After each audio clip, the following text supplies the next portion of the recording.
Welcome back to South Florida Living with Stephen. I'm Stephen Dallacosta, and today we're diving into the Weston rental market. Plus, I've got a local Italian spot you're going to want to check out. But first, I'm joined by Ruby Stuart. Ruby, thanks for hopping on with me today. Hey Stephen, thanks for having me. I'm pumped to be here. And honestly, Weston's one of those places that always surprises me. Like, you think you know South Florida, and then you see the rental prices, and it's a whole new world.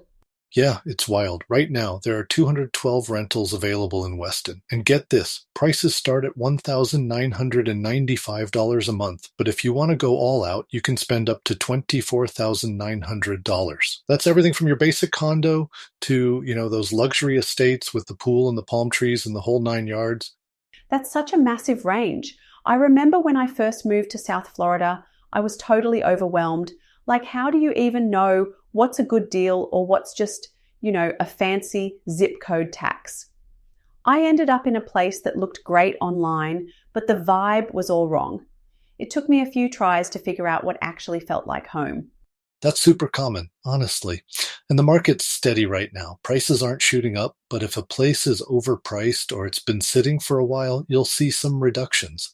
The average days on market is 79, so things are moving, but not in a frenzy like we saw a couple years back. 79 days, huh? So people have a bit more breathing room to make decisions.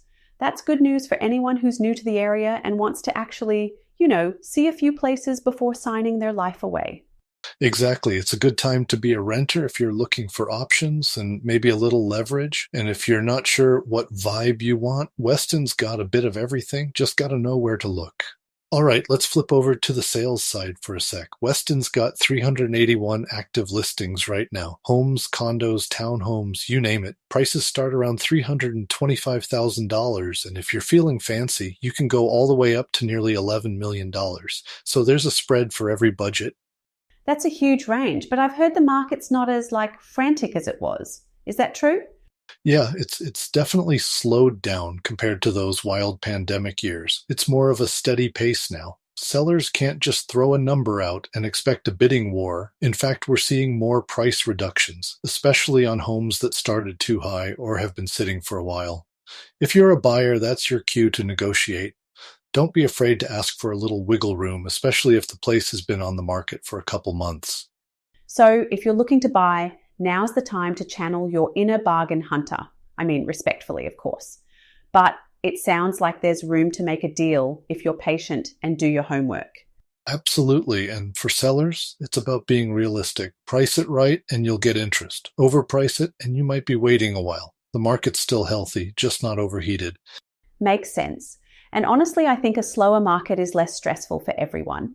Gives people a chance to actually think things through instead of just panic offering 20 grand over asking.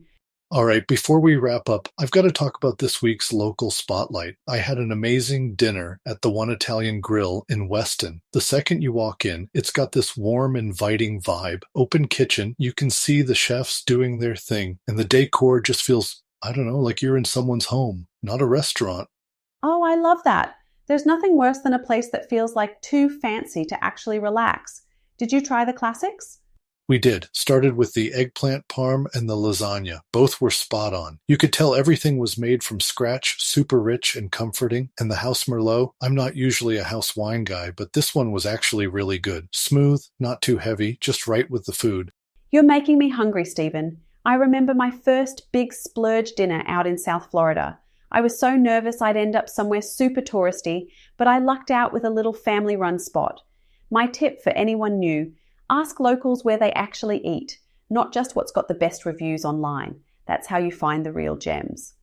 Exactly. And dessert at the One, lemon ricotta cheesecake with a cappuccino that was honestly perfect. If you're a foodie or just want a great night out, it's worth checking out. All right, I'm adding it to my list. And if anyone listening has a favorite spot, send it our way. I'm always up for a new food adventure. That's a wrap for this episode of South Florida Living with Stephen. Ruby, thanks for bringing your energy and stories. Always a blast having you on. Thanks, Stephen. Loved chatting Weston and food with you. Let's do it again soon. Absolutely. And for everyone listening, Don't forget to subscribe, leave a review, and share this with anyone thinking about making a move in South Florida. If you've got questions or want to see a property, hit me up at rentwithsteven.com or on Instagram and Facebook at Rent with Steven. I'm Steven Dallacosta. This is South Florida Living, and we'll catch you next time. Take care, Ruby. See you, Steven. Bye, everyone. Welcome back to South Florida Living with Steven. I'm Steven Dallacosta, and today we're diving into the Weston rental market. Plus, I've got a local Italian spot you're going to want to check out. But first, I'm joined by